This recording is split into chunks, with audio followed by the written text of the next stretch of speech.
The Quad is one of the most critical vehicles for that engagement. This is not a military grouping. It's not that kind of alliance.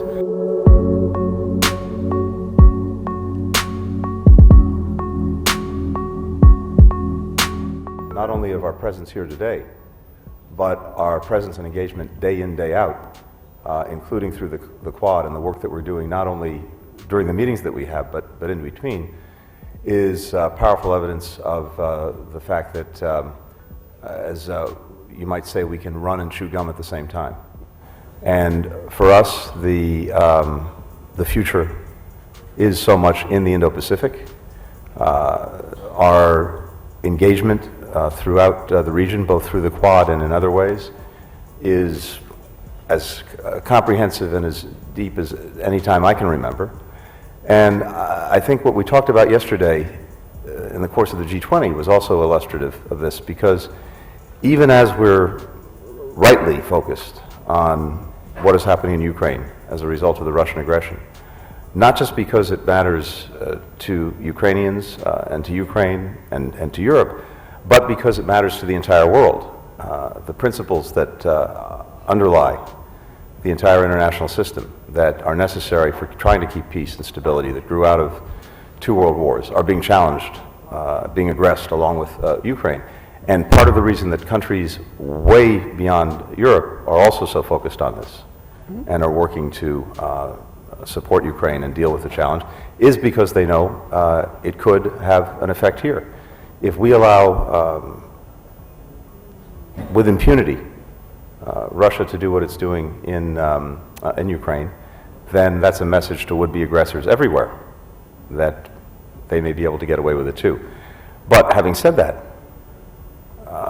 you saw yesterday and you see today in this meeting of the Quad an equally intense focus on the issues that are having an impact on the lives of all of our fellow citizens, where the Quad is a force, I believe, for good, positive, affirmative action. What's in so many ways important about it is this. First, we start with the proposition that virtually none of the challenges that our people are facing and that people around the world are facing can be effectively dealt with by any one country acting alone, whether it's the United States, whether it's India, whether it's Japan, whether it's Australia.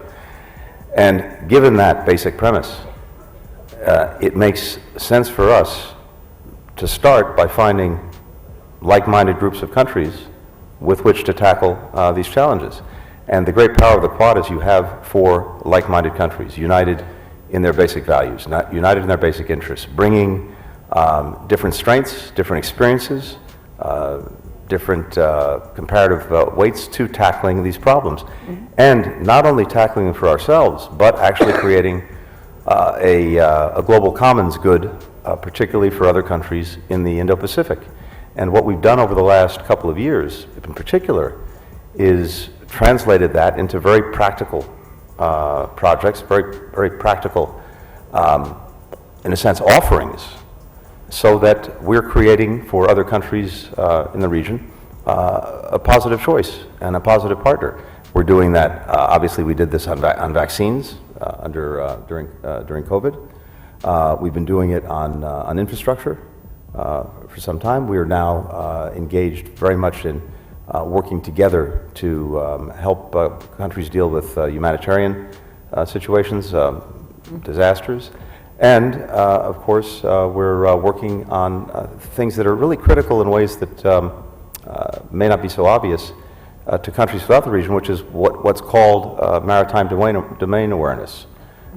Giving countries the capacity, the tools to have a full picture of everything that's happening in their maritime space, which is affecting the lives of many of their citizens, for example, illegal fishing. So I think not only are we not distracted, on the contrary, we're more deeply engaged than ever, and the Quad is one of the most critical vehicles for that engagement. Secretary, our bilateral relationships, India-US bilateral relationships, have taken a step forward with this latest critical and emerging technologies agreement, a lot of excitement, a lot of coverage. Can the Quad elevate itself to collaborate on critical defense technologies? Or is that going to be the preserve for AUKUS and for the old partners? Does Quad have a vision for also working together on building the defense for future? Well, I'd say two things.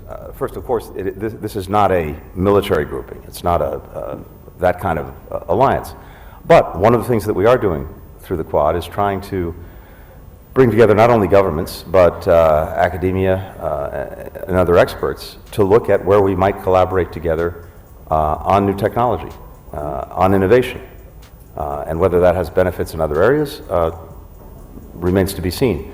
But clearly, our four countries in particular are very well placed to increase in a variety of ways our collaboration on emerging technology and on innovation, and that's something that we'll also do through the Quad.